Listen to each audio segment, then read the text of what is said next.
Assalamualaikum warahmatullahi wabarakatuh. Salam sejahtera untuk kita semua. Saya Pancaramedi Betullah dengan norek 160.161.7072 ingin memaparkan tentang rancangan struktur organisasi sekolah dengan mata kuliah manajemen pendidikan jasmani dengan dosen pengampu Profesor Dr. Muhammad Asmawi MPD dan Kak Rizky Nurulfa MPD.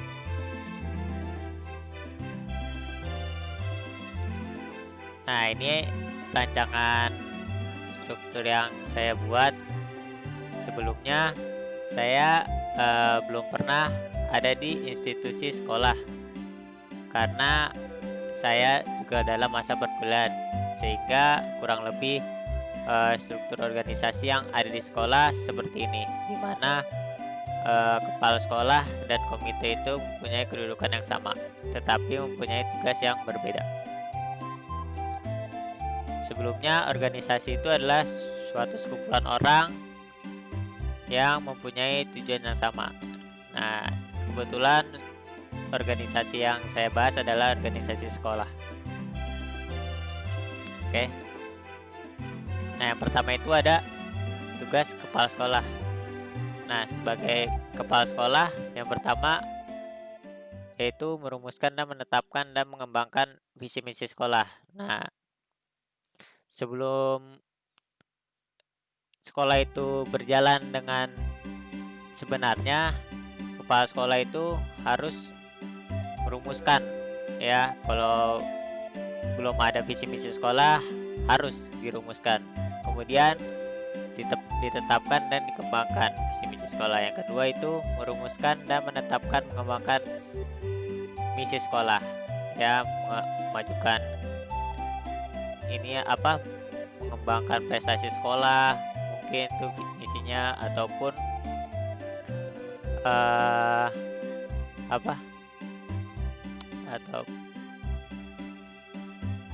ataupun mungkin mencerdaskan kehidupan bangsa. Yang ketiga, merumuskan, menetapkan dan mengembangkan tujuan sekolah. Yang keempat, membuat rencana kerja sekolah dan rencana kegiatan dan anggaran sekolah. Nah, semuanya itu dari 1 sampai 4 itu kepala sekolah mempunyai peran yang penting dalam merumuskan, menetapkan dan mengembangkan. Yang kelima, membuat perencanaan program induksi sekolah. Nah, yang kedua adalah tugas komite sekolah. Seperti yang saya jelaskan sebelumnya, kepala sekolah dan komite sekolah itu mempunyai kedudukan yang sama, tetapi mempunyai tujuan atau mempunyai tugas yang berbeda. Yang pertama itu memberikan pertimbangan dalam penentuan pelaksanaan kebijakan pendidikan. Nah, kebijakan atau merumuskan yang sudah dibuat oleh kepala sekolah itu kemudian diajukan kepada komite sekolah, ya, di mana komite sekolah akan mempertimbangkan lagi layak atau tidak dalam kebijakannya untuk diterapkan di dalam sekolah. Yang kedua itu menggalang dana dan sumber daya pendidikan lainnya dari masyarakat, baik perorangan, organisasi, dunia usaha, dunia industri maupun pemangku kepentingan lainnya melalui upaya kreatif dan inovatif. Nah, semua kebijakan, semua program sekolah tentu memiliki dana. Nah, tugasnya adalah yang mengumpulkan dana adalah komite sekolah, kemudian diteruskan kepada sekolah melalui bendahara. Nah, yang selanjutnya adalah tugas wakil kepala sekolah. Nah, setelah dibuat dan dirumuskan, kemudian wakil kepala sekolah itu menyusun rencana, ya, menyusun kembali sehingga kegiatan dan pelaksanaan program bisa berjalan. Yang kedua itu pengorganisasian, ya, seperti mungkin organisasi seperti UKS, ekstrakurikuler. Nah, itu tugas wakil kepala sekolah. Yang ketiga, melakukan pengarahan segala semua program yang sudah dibuat oleh kepala sekolah, dibuat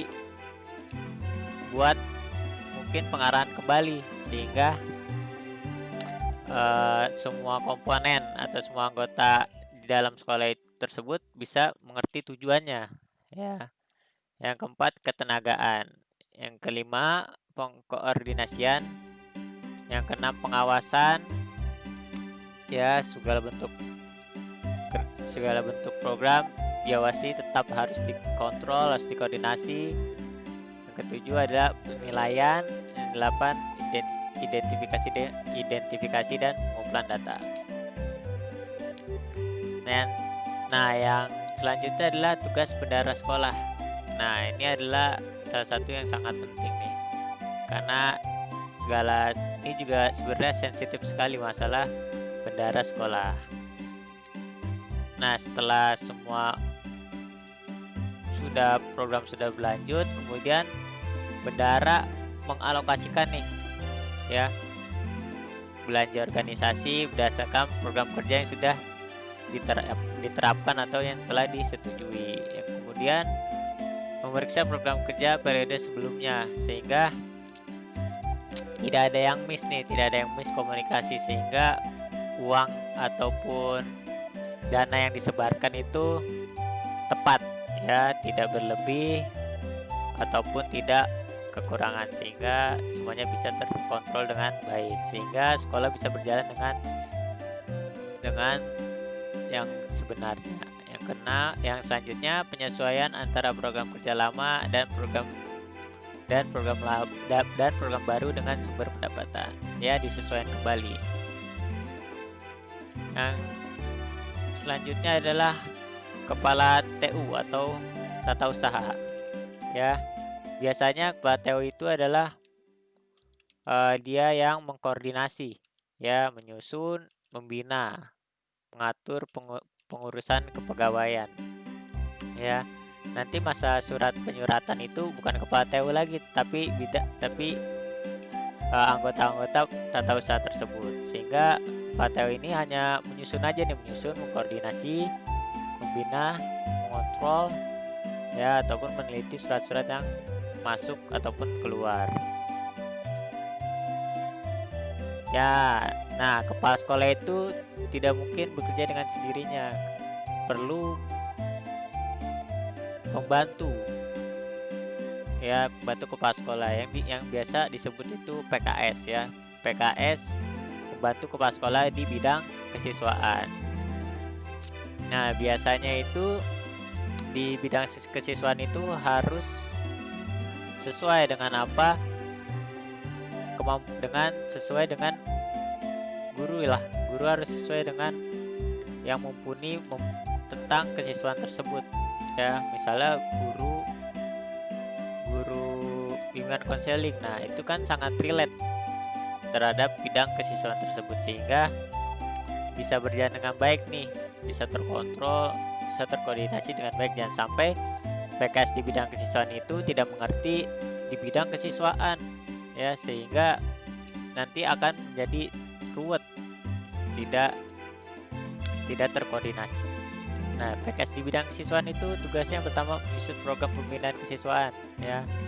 Pembinaan kesiswaan mungkin dalam seminggu ataupun dalam satu semester ada 12 kali pembinaan kesiswaan, ya, entah itu seperti seminar ataupun perorangan datang ke ruang bimbingan konseling. Yang kedua, melaksanakan bimbingan, pengarahan, pengendalian kegiatan siswa atau OSIS dalam rangka menegak disiplin dan tata tertib sekolah. Nah, dikendalikan nih, biasanya rambutnya berantakan ataupun suka tidur ataupun bandel lah misalnya. Nah, itu diberi pengarahan dan diberikan pengendalian, pembinaan pada siswa tersebut. Nah, kemudian ada pengendalian kegiatan siswa. Nah, kegiatan siswa mungkin eskul ataupun OSIS. Nah, itu di PKS bidang kesiswaan yang mengurusnya. Yang Yang ketiga, membina pengurus OSIS. Yang keempat, menyusun program dan jadwal pembinaan secara berkala dan insidental. Kelima, membina dan melaksanakan koordinasi pelaksanaan keamanan, kebersihan, ketertiban, keindahan, kekeluargaan, dan ketakwaan. Yang keenam, melaksanakan pemilihan calon siswa teladan dan calon siswa penerimaan beasiswa. Nah, mungkin ini nggak semua sekolah diterapkan. Nah, ini tergantung kebijakan dari kepala sekolah lagi nih, balik lagi kepada kebijakan kepala sekolah. Karena PKS di sini adalah pembantu kepala sekolah, ya. Terus yang ketujuh, mengadakan pemilihan siswa untuk mewakili sekolah dalam kegiatan di luar sekolah. Nah, ini juga sama, ya, tergantung kebijakan dari kepala sekolah tersebut. Yang kedelapan, mengatur mutasi siswa. Mutasi itu adalah pindah sekolah, ya, siswa yang keluar ataupun siswa yang masuk. Nah, semua berkas-berkasnya itu diatur oleh pada bidang kesiswaan. Kesembilan, menyusun program kegiatan ekstrakurikuler, ya, sama nih ekstrakurikuler. Mungkin kalau di sekolahnya mungkin ada kalau olahraga mungkin ada futsal, ada basket, ada bela diri, ataupun kalau yang seni mungkin ada musik, ya, atau musik band. Nah, itu semuanya disusun oleh bidang kesiswaan. Yang ke-10, menyusun laporan pelaksanaan kesiswaan secara berkala. Nah, semua kegiatan disusun kembali laporannya secara berkala, setiap mungkin seminggu sekali atau per semester atau sebulan sekali ataupun per 1 tahun. Yang kedua, yang selanjutnya adalah pembantu kepala sekolah bidang kurikulum. Nah, balik lagi nih, di bidang kurikulum itu harus benar-benar guru yang mampu mengerti tentang kurikulum, ya. Mungkin kalau guru olahraga mungkin bisa cocok karena saya sendiri pun belajar tentang kurikulum, ya. Mungkin bisa guru olahraga, tetapi nggak harus guru olahraga, tergantung guru yang mumpuni, ya.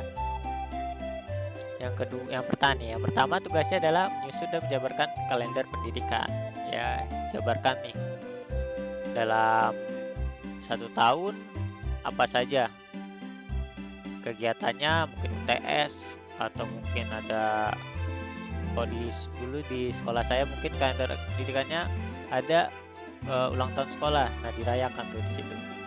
Yang kedua, menyusun pembagian tugas guru dan jadwal pelajaran, ya. Seminggu mungkin guru 12 jam pelajaran, ya, dalam seminggu, ya, ataupun 16 jam dalam jadwal pelajarannya. Yang ketiga, mengatur penyusunan program pengajaran, program semester, satuan pelajaran, dan persiapan belajar, penjabaran dan penyesuaian kurikulum. Yang keempat, mengatur pelaksanaan kegiatan kurikulum dan ekstrakurikuler, ya, sama diatur kembali. Yang kelima, mengatur pelaksanaan program penilaian kriteria kenaikan kelas, ya. Nah, biasanya kurikulum itu juga biasanya nggak serta-merta semuanya ada di bidang kurikulum nih, PKS kurikulum. Enggak, mungkin dari pemerintah dulu turun kurikulumnya seperti apa. Nah, kemudian sekolah menyesuaikan, ya, mengatur kembali kriteria kenaikan kelas. Mungkin minimal nilainya yang di bawah 70,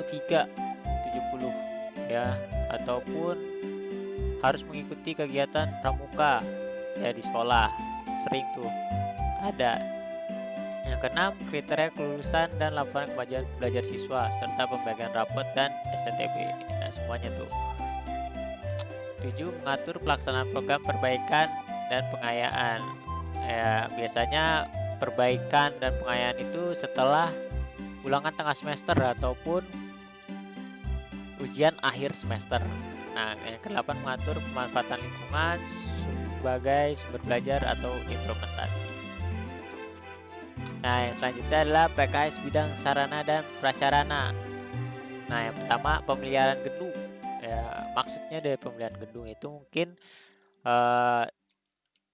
kipasnya mungkin rusak, ya, ataupun sudah berdebu. Nah, itu sebagai pemeliharaan dibersihkan ataupun dibenarkan, diperbaiki. Nah, kemudian mungkin gedungnya nih catnya udah lusuh, ya udah kusam. Dipemeliharaan lagi oleh bidang sarana dan prasarana, ataupun mungkin pohonnya udah lebat mengganggu proses pembelajaran. Nah, itu bisa dalam PKS. Nah, ini yang bekerja adalah PKS bidang sarana dan prasarana. Yang kedua, perbaikan atau rehabilitasi. Nah, perbaikan itu mungkin sama tuh seperti kipas angin mungkin, atau mungkin UKS yang sudah tak terpakai diperbaiki kembali sehingga bisa digunakan dalam institusi sekolah tersebut.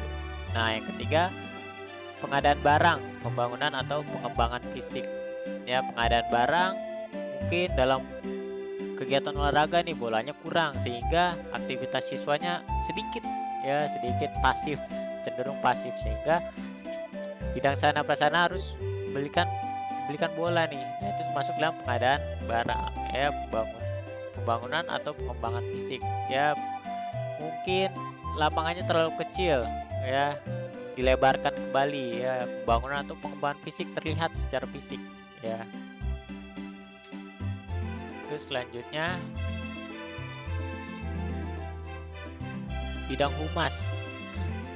Nah, biasanya itu guru yang ditempatkan dalam pembantu Kopaska bidang humas itu biasanya guru sosiologi. Kenapa sosiologi? Karena dia mengerti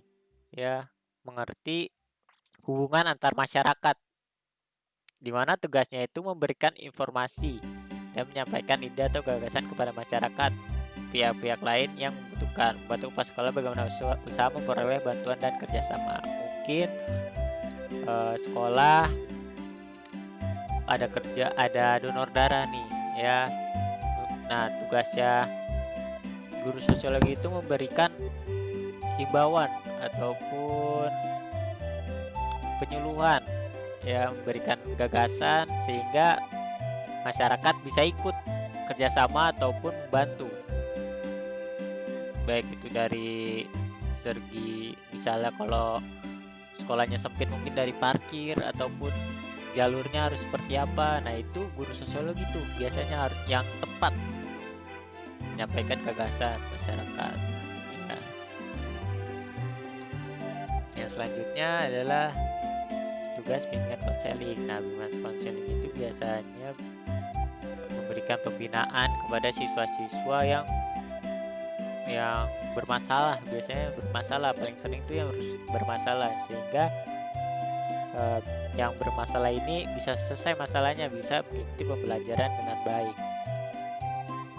Pertama, tugasnya adalah menyusun dan melaksanakan program bimbingan dan konseling yang meliputi waktu kegiatan, metode bimbingan, serta pengolahan data bimbingan konseling, ya, sama menyusun. Yang kedua, melaksanakan program pelayanan bimbingan konseling, ya, setelah sudah disusun, dilakukan programnya nih, baik itu program tahunan, semester, atau bulan atau mingguan. Ketiga, nilai proses dan hasil pelaksanaan pelayanan. Nah, setelah semuanya berjalan dinilai mungkin kurang baik sehingga bisa diperbaiki, ya, hasil pelaksanaan. Yang keempat, menganalisis hasil penilaian pelayanan konseling. Nah, yang selanjutnya adalah tugas guru. Yang pertama itu mendidik guru. Yang kedua, mengajar dan melatih.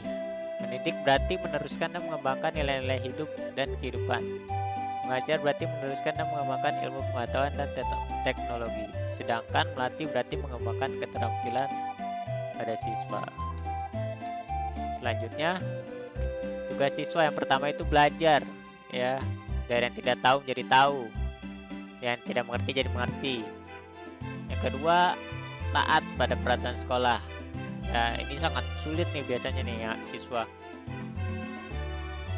Yang ketiga, patuh dan hormat pada guru. Ya, sebenarnya sih